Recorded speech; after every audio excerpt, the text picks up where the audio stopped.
السلام عليكم حبايبي، ازيكم؟ اخباركم ايه؟ يا رب تكونوا بخير.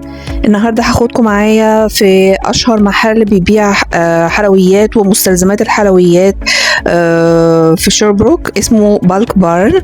ده بجد جنة الحلويات في شيربروك هنا هوت. كل ما تتخيلوه وما لا تتخيلوه هتلاقوه موجود هنا هوت. من الحاجات العلب المخصصة للحلويات الجاهزة، لكل بقى الحاجات اللي هي بتتباع بال100 جرام، بسكوتات، شوكولاتات. هنا الصف بتاع البسكوتات، بصوا البسكوت الكيوت ده. وهنا هو هتلاقوا المشروبات اللي هي اللي هو زي الجلوكوز والحاجات اللي زي كده هوت. هنا كل بقى المربات مثلا زبدة الفول السوداني وحاجات زي كده هوت. هنا بقى كل الكمبوتات. هنا عصاير موجودة، مش ممكن، في كمية حاجات كتيرة جدا.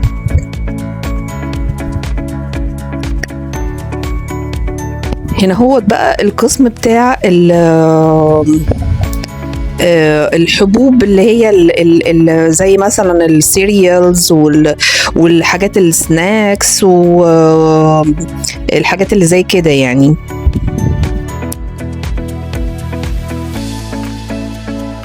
هنا برضو حاجات برضو سناكس وحاجات زي كده. ديت بتاعت الحيوانات، الطيور، الاكل بتاع الطيور، الاكل بتاع حتى الاكل بتاع الطيور والحيوانات هتلاقوه موجود هناك. هنا بقى الجزء بتاع الشوكولاتات، سواء الشوكولاتة الحبوب او الباودر، الكاكاو. هنا بقى السناكس، الحاجات اللي هي الحادقة. هنا بقى ديت العلب بتاعتهم اللي ممكن تحطوا فيها. ده البريتزلز هنا انواع كتير واشكال والوان. وهنا بقى الشوكولاتات اللي هي مثلا الفول السوداني بالشوكولاتة والحاجات اللي زي كده. تحفة بجد، يعني بجد اللي هيروح هناك ويكون بيحب الحلويات هيغرم غرامة. دي بقى الفواكه اللي هي المجففة دي شوكولاتات. دي الحاجات اللي بيتعمل فيها الكيكس والحاجات اللي زي كده.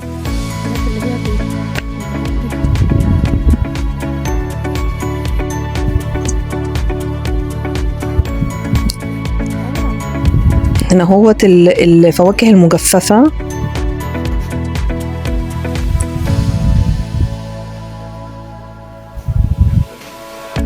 ديت فواكه مجففة. وديت الفواكه اللي هي زي الكمبوت، مش الكمبوت، الحاجات اللي هي اللي بتبقى الفواكه المسكرة. كل الحاجات اللي هي الخاصة بالزينة بتاعة الكيك والحاجات اللي زي كده. ديت الحتة بقى اللي فيها اللب والمكسرات. فانتوا بتوزنوا الوزن اللي انتوا عايزينه، وبعد كده بتاخدوا الورقة دي، بيبقوا سايبينها لكم، تكتبوا فيها الكود بتاع الحاجة اللي انتوا جبتوها وبتروحوا بيحاسبوكوا عليها.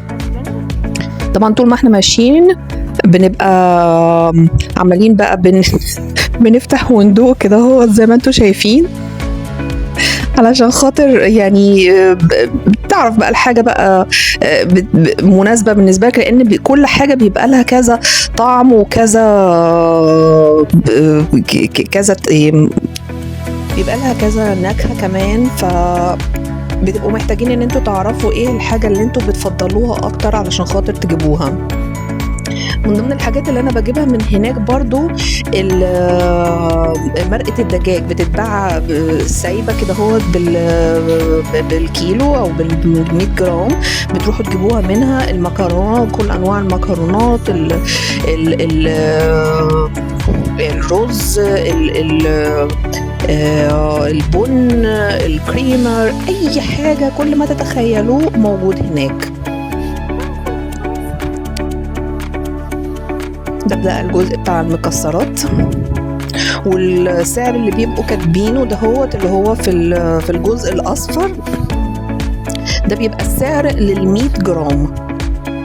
يعني انتوا بتحسبوا لما انتوا بتيجوا تاخدوا بتحسبوا ان السعر دهوت لل100 جرام مش للكيلو. دي كانت جولتنا النهاردة في أشهر محل حلويات، وأشوفكم مرة تانية. باي باي.